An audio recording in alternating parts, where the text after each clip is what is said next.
Үйлөнгөн учурда жаш жигиттердин эң чоң катасы бир жолу жолугууга уруксат берилген, барып жолугуп тик карап турган кызга үйлөнүп кетет да. Эркектин көзүнө, эркектин жүзүнө тик карап турган. Баягы биринчи жолукканда баягы урологдор дагы врачтар дагы айтат, кыз баланын кыз же кыз эместигинин мааниси, белгиси дейт. Ал колун дагы бербейт сага. Ал үркүйт, ал чочуйт. Эркекти көргөн эмес себеби ал. Тик карап тура берет, кызарып, эч нерседен уялбайт. Баягы бетме бет деген чыгарма бар го. Уюн урдап кетип, ошол маселелерди бүт эске алып, бул нерсени кошпойт атам мекендешим. Некен аралыкты сактабайт да, кызарып тура берет. Бир жолу уруксат берилген жолугуга ошо сени карабай, кызарып, уялып турса, ошо кызга үйлөнгөн дейт. Дароо эле жыр таңдап, эч нерсе жок, күлүп, сен менен сонун сүйлөшүп кетип атабы, бул нерседе күмөн бар мекендешим. Эркектердин арасындагы эң туура эмес түшүнүктөрдүн бири алганга чейин аялым, алгандан кийин катыным деген түшүнүктүү эркектер бар бүгүн. Аялдар никеден алдын апрель, никеден кийин ноябрь. Бул эми жаз күз деген айырма белгиси. Эркектер эсе никеден алдын июнь, никеден кийин декабрь деп коет да. Түшүнүктүү болуп атабы? Жаркыраган күн, жаркыраган жаз, жаркыраган жай баардыгы ошонун ичинде үйлөнгөнгө чейин. Үйлөнгөндөн кийин, никеден кийин эмне деп атат? Декабрь, дароо кышка айланат, эркектердин көбү деп атат да. Мындай байкап, азыр бул сөздүн маанисин чагып, ойлонуп отуруп, чындыгында бул нерсе бар нерсе. Да, бардыгында эмес, бирок бар нерсе бул, мекендештерим. Сонун мамилени, идеал мамилени тойго чейин өтө жакшы кылат, байкасаңыздар. Бүгүн дин эмес, мындай сыртка карап, мусулман эместердин мисалын дагы алып көрөйлү. Девушка парень болушат, тойго чейин сонун жүрүшөт, кафе, ресторан, барбаган жери калбайт. Жаратылыш, тоо, бардык жерге барышат, сонун эс алышат, барбаган жери калбайт. Тойунан кийинчи автоматтык түрдө аял өзүнүн жумушту сааттан кечке иштешке мажбур, эркек сааттан кечке иштешке мажбур. Келечекти ойлош жок ошол времяда. Ошондуктан да биздеги башка дүйнөлүк маселелер, буларды ойлонуп, кээде күлгүң келет, кээде ыйлагың келет. Эркектер биз башында ачык түрдө айтышыбыз керек. Мен менен жашооң идеал болбойт, сонун болбойт. Жашоодогу жай намаз устай чыгып алып секирген видеолор, көлдүн жээгинде аялы чуркап аркасынан эркек чуркаган видеолор, интернеттеги жыргал жашоого ишенип алба, менин жашоом андай болбойт, менин жашоом кыйынчылыкта болот. Менин үйүм жок болсо жок деп эле айт, машинам болсо жок деп эле айт. Бул уят нерсе эмес. Эгер сен менин алдымда болсоң, бардыгын кыламын деп эле ачык түшүндүрүп айтыш керек. Өзүнчө тойго чейин миллионер, никеге чейин миллионер көрүнөт дагы, никеден кийин бардык нерсе ачылып, бир жырт калечеден башка эч нерсеси жок экендиги билинип калып уят болуп калат да көп балдар. Ошондуктан ачык нерсени ачык түрдө айтканды билиш керек. Кээ бир сыр маселелер сыр бойдон калыш керек. Күнөө маселелери, буга чейинки тарыхың сыр бойдон калсын, бирок бар нерсени ачык түрдө айтыш керек. Баягы алганга чейин аялым, алгандан кийин катыным деген маселени коюш керек. Бойго жеткен кызыңызды дароо бөлүңүз. Шашыш керек. Өлгөндө жерге берүүдө, анан кызыңыз бойго жетсе, кызыңызды эрге берүүдө. Бул маселелерди өтө шашыш керек. Биздикилер кеңири 3 күн сактайбыз, кыз болсо шашпай барат да дейбиз, жок. Теңикелүү бериш керек. Кызыңызды сактап, башыңызга падуша кылбайсыз, ошондуктан тезирээк бул маселелерди аракет кылыш керек. Бул сөздөрүм кээ бирлөргө калыптуу, кээ бирлөргө туура тийиши мүмкүн, бирок сөз эсин табат. Сөздү түшүнгөн адам сөздүн маанисин издейт. Сөзгө түшүнбөгөн адам сөздүн чиригин издейт да. Ошондуктан бул маселелерди ойлонуп, ойгонуп, кенен ойлонуп чечишибиз керек. Ордуңду бил, кеккейбе, текебир болбо. Сен текебир болуп погоданы алмаштырып кое албайсың. Сен текебир болуп жылдызды айга алмаштырып кое албайсың. Сен текебир болуп жерди казып кирпит албайсың. Сен ошол Куштар, ошол Нурбек, ошол Ильяс, ошол Мыктыбек бойдон каласың. Бек Казы бойдон каласың. Ошондуктан текебирлик не пайда? Текебирликтен эч бир нерсе чыкпайт. Ошондой бүткүл ааламдарды жараткан Аллах Таалага жарашат текебирлик. Sen менен мен бул мусордан башка эч нерсе эмеспиз. Жүзүбүздү кара, канча тешигибиз бар бетибизде өзүдө. Ошо тешиктердин бардыгынан мусор чыгат. Көзүбүз, кулагыбыз бардыгынан мусор чыгат. Сапсары сулардан баштап. Анан текебирлик сен үчүн эмес. Жөнөкөй бол. Жөнөкөй бол. Эки нанга акча жоктой болсун, бирок нан кана сеники болсун. А? Мына кафенин уборщигинде эле жүр, бирок кафе сеники болсун. Ошо адамдар көрбөйт атам. Өзүнүн ондогон, жыйырмалаган филиал кафелери бар. Бирок уборщикте эле кийинип жүрөт. Баласы дүйнөлүк деңгээлдеги каары Куран жаттаган. Бирок атасын карасаң, кой кайтарып жүрөт 5-6 койду, койчумандык кылып. Ошондуктан дүйнөнү титиреткен адамдар жөнөкөй эле болот.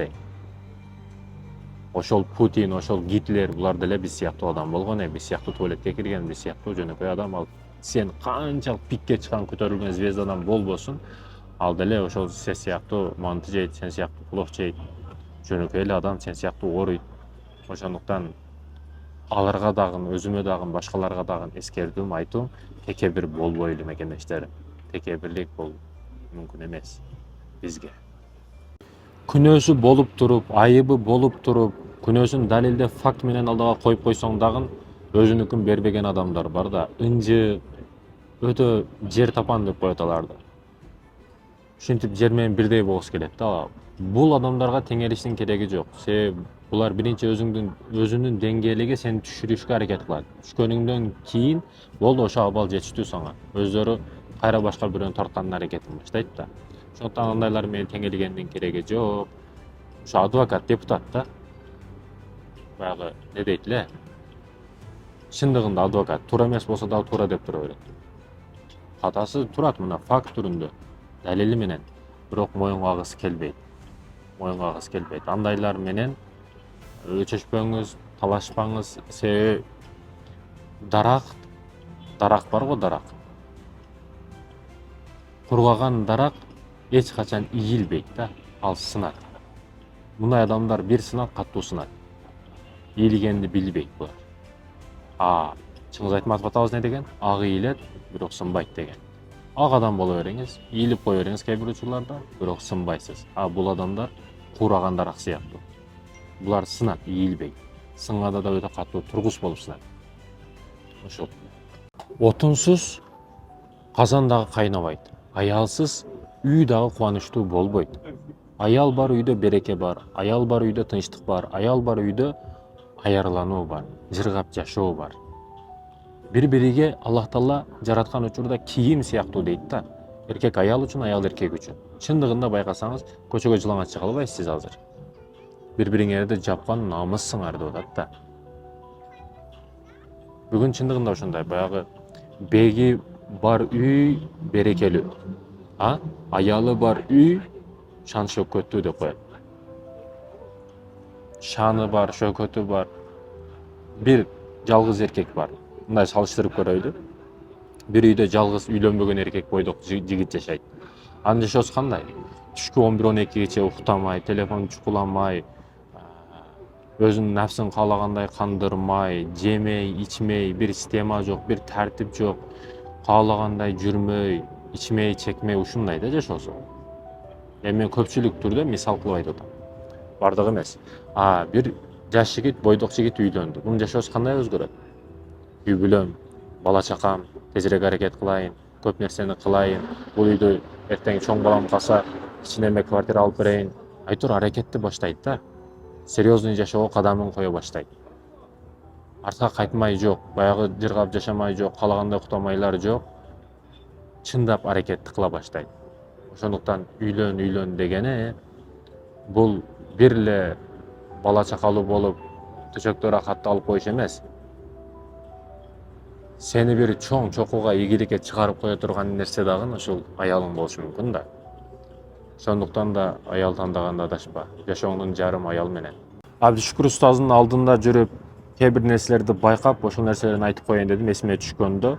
Устаз ачуусу келгенде эч качан жооп бербейт эле. Бир тарабыда ифтардан бир жерге барып, кайра кечигип келди дагы, өзүнүн дааратканасы, жеке дааратканасы жабык, сырткы дааратканага чыкты да. Ошондо шашып даарат алып атып, кээ бир маселелерди айтып, анан Платенса Шумкар деген жардамчысы бар, өзүнүн платенсасын алып чыкты. Өзүнүн полотенцасын алып чыкты. Устаз жок, иштетпейм бирөөнүкүн деди. Бирөөнүн полотенцасын эч качан иштетпейт. Мына тазалык маселеси. Устаз гигиеналык маселелери, щетка болобу, ошо жеке маселелер, шампунь болобу, сабун болобу, жеке өзүнүкү болуш керек. Башка бирөө колдонбош керек. Башка бирөө колдонгонду иштетпеш дагы керек. Биз Россияда сапардалыбызда бир баланын башы ичине кирип кеткен экен.